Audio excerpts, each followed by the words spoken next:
Olá, eu sou a professora Gislaine Guilhermino.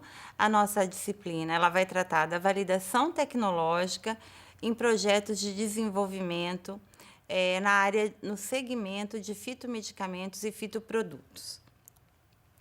Antes de nós entrarmos na questão da validação tecnológica em si, ou do desenvolvimento tecnológico, nós precisamos compreender onde esse segmento ele está inserido. Qual o mercado, como funciona esse mercado, qual o estado da arte, qual a nossa situação atual de desenvolvimento com relação aos produtos oriundos da biodiversidade.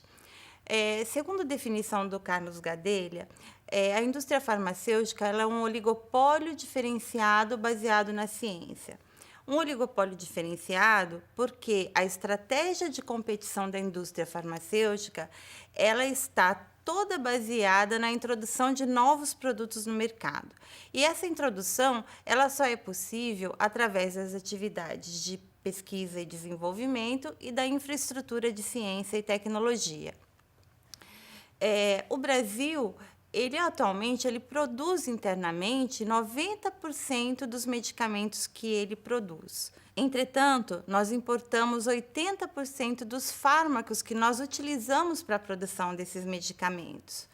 Com relação à exploração econômica da biodiversidade, nós observamos então que ocorre um panorama semelhante ao que nós observamos nesse mercado global de medicamentos, com enorme dependência de importação também no setor de fitoprodutos, com importação de drogas e com alto custo para as empresas e para os consumidores.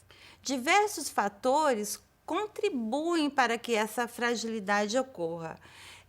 Em primeiro lugar, nós podemos destacar a fragilidade do sistema industrial e empresarial brasileiro. A empresa farmacêutica de capital exclusivamente nacional, ela detém aproximadamente cerca de 25% do mercado. Essa situação ela vem se agravando ao longo dos anos e levando, então, a um processo de desnacionalização. O nosso estágio tecnológico. Então, apesar de nós termos recursos humanos capacitados, nós temos um parque industrial e produtivo moderno, nós, infelizmente, não investimos suficientemente em pesquisa e desenvolvimento e ficamos, então, reféns de tecnologias desenvolvidas nos países industrializados. Até pouco tempo, nós não tínhamos políticas específicas para este segmento, e daí, então, uma outra fragilidade que seria a indefinição dos alvos terapêuticos prioritários por parte das autoridades de saúde. Ou seja, o que é prioridade de se buscar e de se pesquisar a partir da biodiversidade? Fármacos com que atividade? Para serem utilizados em quais patologias. Então, essas prioridades não haviam sido definidas até pouco tempo atrás. A desvalorização também do conhecimento tradicional associado. Hoje, nós temos uma política que considera o conhecimento das populações ribeirinhas, o conhecimento da população indígena, mas isto se reflete numa ação muito recente por parte do Estado e das autoridades. E também uma desarticulação entre o setor público, o setor privado e a academia. O desenvolvimento de fármacos e medicamentos, de uma maneira geral, no Brasil, em especial a partir da biodiversidade, ele é inviável sem essa parceria. Iniciativa privada, setor público e academia. Nós sabemos que a biodiversidade ela é a base para o equilíbrio e a estabilidade do ecossistema. Ela também é fonte de um imenso potencial econômico. Ela é responsável por diversas atividades, como atividade agrícola, atividade pecuária, pesqueira, florestal. Ela é a base para a estratégia da indústria biotecnológica. É um patrimônio nacional. A nossa biodiversidade ela corresponde a 25% da biodiversidade mundial. né? Um patrimônio que nós temos aqui e que nós precisamos explorar de maneira correta. Além desse valor intrínseco da biodiversidade, ela agrega também um valor cultural, um valor educacional, um valor científico, tecnológico e até estético. E essa visão de que o ambiente ou de que o meio ambiente seria uma restrição ao desenvolvimento tecnológico, hoje vem dando lugar ao entendimento de que o meio ambiente na verdade, é uma janela de oportunidade para o desenvolvimento. É uma oportunidade para a indústria farmacêutica nacional para que ela se desenvolva, né? Um desenvolvimento que pode e que deve conciliar desenvolvimento econômico, social, com proteção ambiental e sustentabilidade.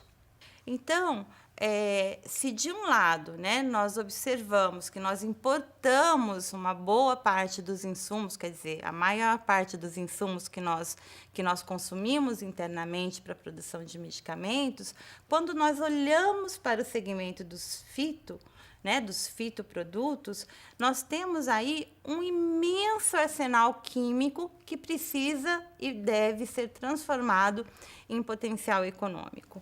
Das 25 drogas mais vendidas no mundo, 12 são produtos naturais ou derivados de produtos naturais.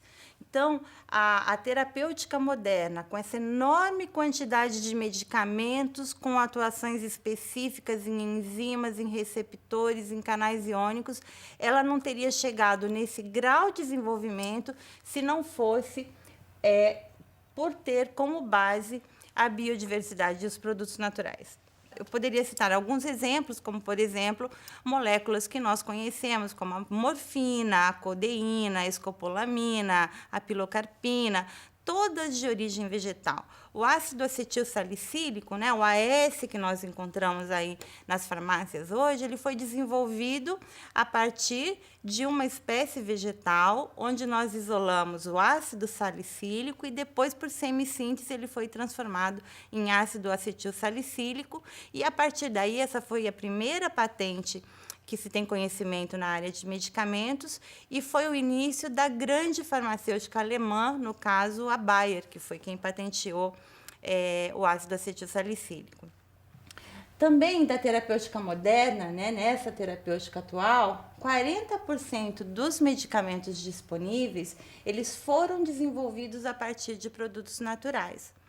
E se nós considerarmos dentro dessa terapêutica só aquela classe que trata dos anticancerígenos ou dos antimicrobianos, esse percentual ele aumenta para 70%, ou seja, 70% dos medicamentos antitumorais, anticancerígenos e antimicrobianos foram desenvolvidos a partir de produtos naturais, em especial a partir de organismos de espécies vegetais superiores.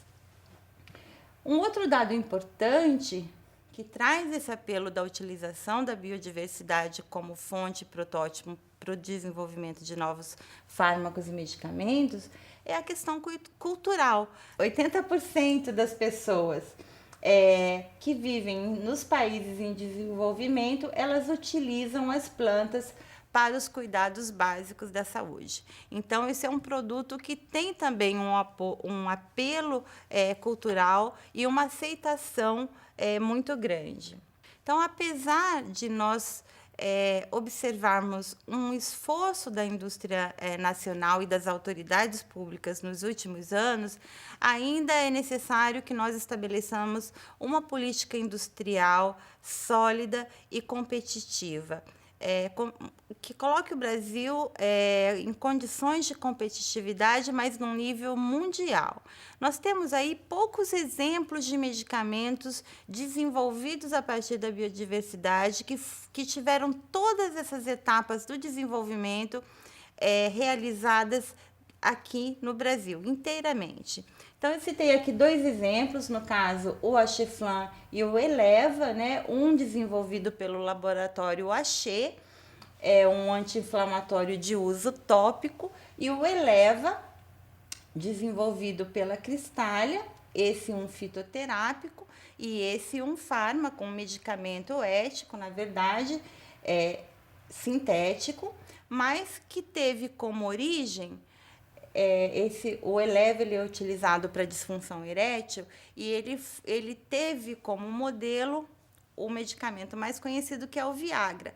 Mas o iodenafila, que é a substância utilizada para a produção do Eleva, ela, da mesma forma que o Viagra, ela se inspirou na natureza, ou seja, eles buscaram essa molécula, elas inspiraram a síntese dessas moléculas na cafeína, que é um produto natural.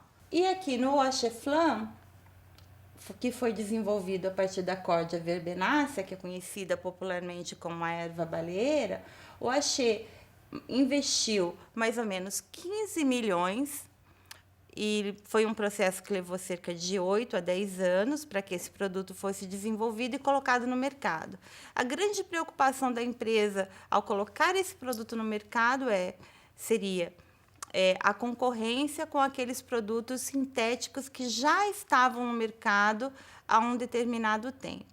Só que o Oxeflam, em menos de um ano de lançamento, ele passou a deter cerca de 49% do mercado dos anti-inflamatórios de uso tópico. Isso mostra que esses produtos, quando validados tecnologicamente, eles ganham mercado e trazem retornos consideráveis para as empresas que investem no seu desenvolvimento.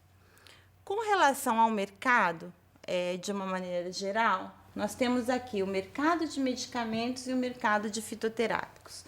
Então, o mercado de medicamentos, essas são informações que nós coletamos até mais ou menos o ano de 2010, ele responde por cerca de 850 bilhões de dólares por ano. É mais ou menos o valor que ele movimenta.